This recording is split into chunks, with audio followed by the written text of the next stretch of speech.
আমাদের বকুল তলায় ভিড় জমেছে, বসেছে মেলা, দেখতে যাব তুমি আমি।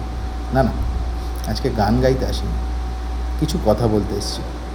আপনারা বোধহয় সবাই এতক্ষণে শুনে ফেলেছেন অনির্বাণ ভট্টাচার্য আর হুলিগানিজমের নতুন যে গানটি ওনারা স্টেজে প্রেজেন্ট করেছেন, সেই গানটি নিয়ে কিছু কথা।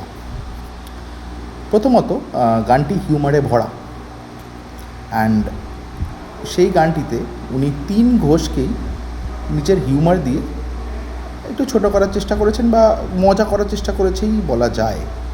৩ ঘোষের নাম আর নিলাম না আমি এখানে, কারণ আপনারা সবাই এতক্ষণে জেনে গেছেন।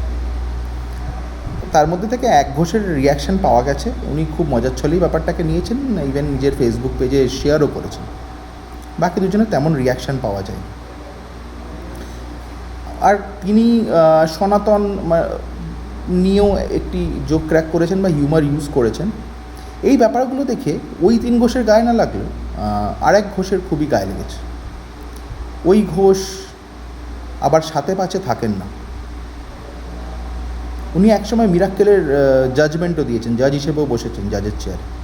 সেই হিউমারগুলো সেই সময় খুব হেসে নিয়েছেন, কিন্তু এখন তিনি আর হেসে ব্যাপারটাকে নিতে পারলেন না।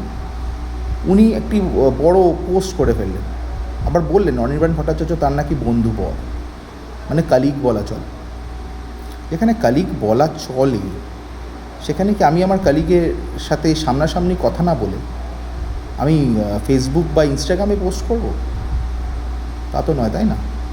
তার মানে তাহলে উনি তার সেটা কেন করছেন?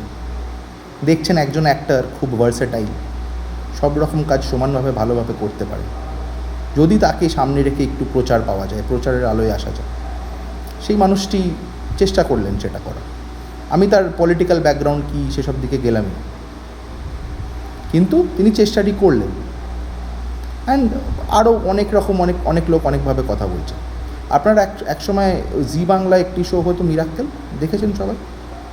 সেখানেও তো হিউমার ইউজ করা হতো। তাহলে শোটি ফেমাস হলো কী করে? শুধু একটা মানুষ ভালো করে গানটি করছে, নিজের কাজটা ভালো করে করতে পারছে, যেটা করছে সেটাই ফেমাস হচ্ছে সেই কাজটিতে। তাকে দেখে সবাই অন্যরা প্রচারে আসার চেষ্টা করছে, বিভিন্ন পার্টির লোকজন, বিভিন্ন পলিটিক্যাল পার্টির লোকজন। কিছু জিনিস তো মজা করেও নেওয়া যায়, তাই না? আপনারা ভাবুন, আপনারা কি বলবেন কমেন্টে জানান। এটা আমার মনে হলো, আমি বললাম। কাউকে আবার যদি দুঃখ দিয়ে থাকি বা ইমোশনালি হার্ট করে থাকি